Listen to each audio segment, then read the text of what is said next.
नमस्कार मंडळी, स्वागत आहे तुमचं अकस्मात मराठी हॉरर स्टोरीज या चॅनलवर. आज पुन्हा एकदा मी तुमच्यासाठी एक रहस्यमय आणि भीतीदायक अशी कथा घेऊन आली आहे. पण कथेला सुरुवात करण्याआधी जर तुम्ही या चॅनलवर नवीन असाल तर चॅनलला सबस्क्राईब करायला विसरू नका. सोबतच बेल आयकॉनवर देखील क्लिक करा, जेणेकरून तुम्हाला अशाच रहस्यमय, भीतीदायक आणि थरारक कथांचे नोटिफिकेशन्स मिळत राहतील. अतृप्त शक्ती या वाईट असतात. त्या अवतीभोवतीच असतात, हवेत भिनलेल्या. अमावस्येच्या रात्री त्यांचा प्रभाव अधिकच वाढतो आणि ज्या वेळी संध्याकाळच्या तिन्ही सांजेला काळोख गडद होतो त्यावेळी या शक्तींचं अस्तित्व जाणवतं. माझा हा अनुभव नुकताच घडलेला आहे. मी आणि माझे 4 मित्र, आम्ही सगळे इंजिनिअरिंगला एकत्र होतो. नोकरीला लागल्यानंतर खूप दिवसांनी एकत्र ट्रिपला जायचं ठरवलं. शनिवार रविवारची कोकण सफर. आम्हाला ना भूताकेतांवर विश्वास होता ना काळोखाची भीती. आम्ही आमच्याच धुंदीत होतो. त्या रात्री अमावस्या होती. सगळा परिसर भयान शांततेत लपटलेला. फक्त रातकिड्यांची किरकिर आणि वाऱ्यांच्या झोतांचा आवाज. आम्ही एका निर्जन रस्त्यावरून जात होतो. वाहनांची अजिबात वर्दळ नव्हती. क्वचितच एखादा ट्रक भरधाव वेगाने जात होता. मी गाडी चालवत होतो. रस्त्याच्या दोन्ही बाजूला दाट जंगल. आजूबाजूला कुठलंच गाव नाही. अचानक आमची मैत्रीण सना म्हणाली, आपण कुठेतरी थांबूया का? मला काहीतरी गडबड वाटतीये. पण आम्ही सगळे हे ऐकून हसायला लागलो. सना उगाचच घाबरतीये असे आम्हाला वाटले. पण या भयान अंधारात कारच्या हेडलाईट्सच्या प्रकाशात आम्हाला अचानक ती दिसली. एका स्त्रीची आकृती हळूहळू रस्ता क्रॉस करत होती. ती खूप सावकाश चालत होती. तिचे मोकळे केस वाऱ्यावर उडत होते. तिचा पदर जमिनीवर लोळत होता आणि तिला कुठलीही घाई नव्हती.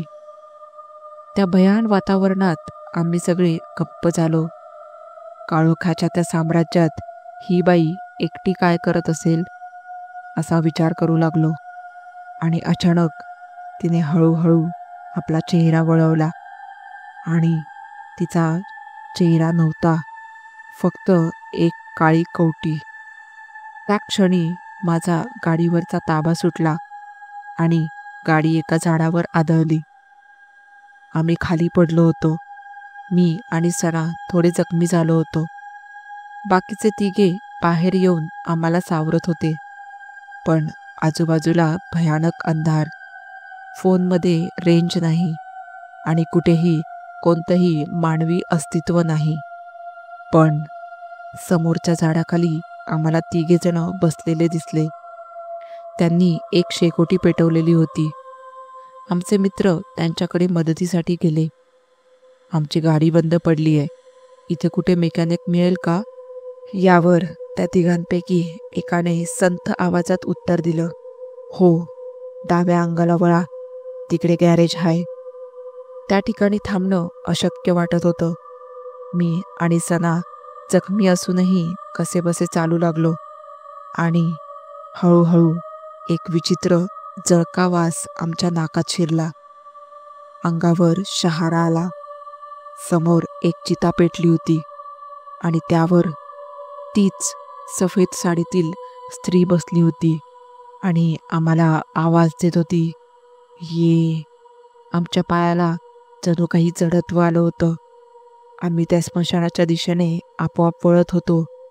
जणू काही कोणीतरी आम्हाला ओढून नेत होतं. त्याच वेळी अचानक आमच्या समोर एका काळ्या आकृतीने प्रवेश केला. तो माणूस सुमारे 7-8 फूट उंच होता आणि त्या काळोखात टॉर्चच्या प्रकाशात दिसणारा त्याचा चेहरा काळा आणि भीषण वाटत होता. आणि मग त्याचा शांत गंभीर आवाज ऐकू आला. पण अचानक एका मंत्राच्या उच्चारासोबत सगळं काही अचानक अदृश्य झालं. सणा अजूनही तो मंत्र पुटपुटत होती. आम्ही मागे वळत पळत सुटलो. हायवेपर्यंत पोहोचलो आणि तिथे जे पाहिलं ते धक्कादायक होतं. गाडी झाडावर आदळलीच नव्हती, फक्त थोडी रस्त्याच्या कडेला घसरली होती आणि त्या झाडाखाली कोणतीही शेकोटी नव्हती. नंतर आमच्या मित्रांनी सांगितलं की ते तिघे शेकोटीत पाय घालून बसले होते. सणा म्हणाली, जिवंत माणसांना जळतं लाकूड पोळेल, मेलेल्यांना काय फरक पडतो. आम्ही जीवाच्या आकांताने निघालो. शेवटी एका ढाब्यावर पोहोचलो. तिथल्या लोकांना ही घटना सांगितली. त्यानंतर त्यांचा त्यावर एकच उत्तर होतं, आज अमावस्या आहे आणि त्या ठिकाणी एक जुने स्मशान आहे. तुम्ही वाचलात. आम्ही सणाला विचारलं, तू काय म्हणत होतीस? तो मंत्र काय होता? तेव्हा तिने सांगितले की आज अमावस्या आहे, अतृप्त शक्तींचा वास असतो. माझी नवना त्यांच्यावर प्रचंड श्रद्धा आहे. ती बाई, 3 माणसे, सगळी भूते होती. तो काळा माणूस पण भूतांचा प्रकार होता. मला आधीच संकेत मिळाले होते. मी बोलले होते, पण तुम्ही माझी थट्टा करत होतात. नशीब आपला ॲक्सिडेंट झाला नाही. मग कार झाडावर आदळली ते सगळं भास असतात. बघ, आपल्याला आता जखमासुद्धा नाहीत. आम्ही सगळे आश्चर्य करत होतो. नुसते भास आणि प्रचंड भीती आम्ही अनुभवली होती. पण रात्र तिथेच काढावी लागणार होती. पुढे जायची हिंमतच नव्हती. गावकरी सांगत होते, या रोडवर असे अनुभव अमावस्येला येतात. तुम्ही सकाळी जा. रात्रभर आम्ही गाडीतच पांघरून घेऊन बसून राहिलो. हळूहळू ढाबा बंद झाला. सणा गाढ झोपली होती. आम्ही अजूनही बोलतच होतो आणि तेवढ्यात गाडीच्या काचेवर टकटक झाली. 2 काळे कुट्ट हात काचेवर दिसत होते. तर मित्रांनो, आजची ही थरारक कथा तुम्हाला कशी वाटली हे मला कमेंट करून नक्की सांगा. तुमच्याकडे देखील असे काही भयानक अनुभव असल्यास माझ्यासोबत कमेंटद्वारे नक्की शेअर करा. व्हिडिओ आवडला असल्यास लाईक आणि चॅनलला सबस्क्राईब करा. भेटूया पुढच्याच अशा एका थरारक कथेसोबत. तोपर्यंत धन्यवाद.